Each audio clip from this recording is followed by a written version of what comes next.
I'm used to intense days, but yesterday was a good one. Meeting the people in Rome.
That little boy didn't just come out from a workshop on how to move trees, or from a session on the standard operating procedures on what to do when a tree is on the floor and then how to gather the troops.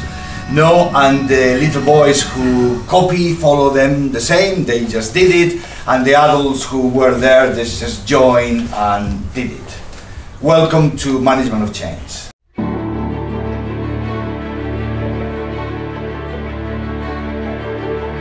We have made the change stuff too rational, too mechanistic, too top-down. If you do that and that and that, people will understand that and will do that and that will happen.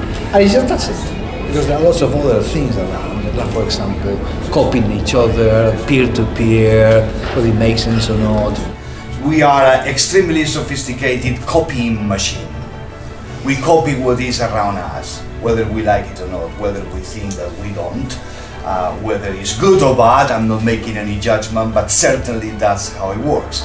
So this is about using that power for good, and certainly for good inside the organization and outside the organization, in society.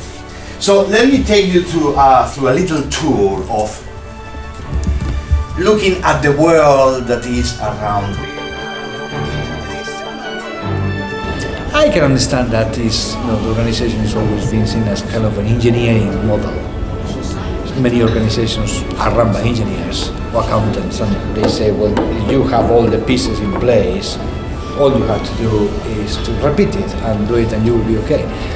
It's a model, but it's not a model that's going to work these days with a very moving, fast environment where things are moving every day. It's a moving target, so a mechanistic machinery is unlikely to survive. A small number of people start doing something, other people copy that, create some critical masses, other people follow, and eventually you have a revolution if you want it, or you have a social movement, or certainly you have a new culture. It's a scale-up model.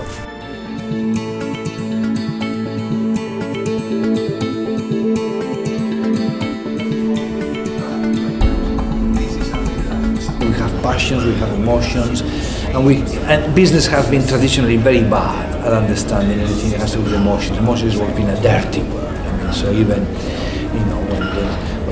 in English, and probably the same in Hungarian, but when you say to a manager, and particularly in English, and you say, how is that manager? You say, oh, it's very good. It's just a bit emotional. It's just a way to say, it's not very good.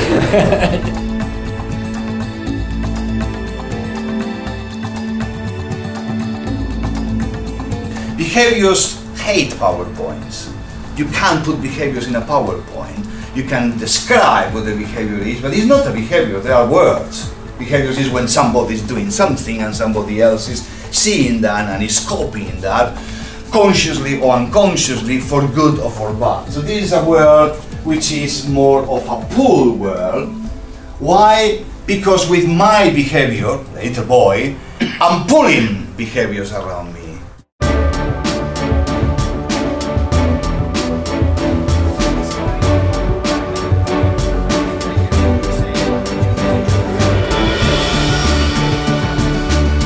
The bridging of things is my real passion.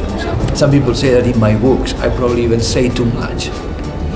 I don't think it's too much, but certainly there is more beyond the books that is just impossible to write down, because it has to do how you do things. This is what we call a transdisciplinary approach, meaning we have network theory coming in, we have behavioral science, we have behavioral economics, so there are very good experts and very good people in each of these areas, but nowhere has put all that together in a way that says, actually, if you really make the most of that, that's Parachins and that's how it works.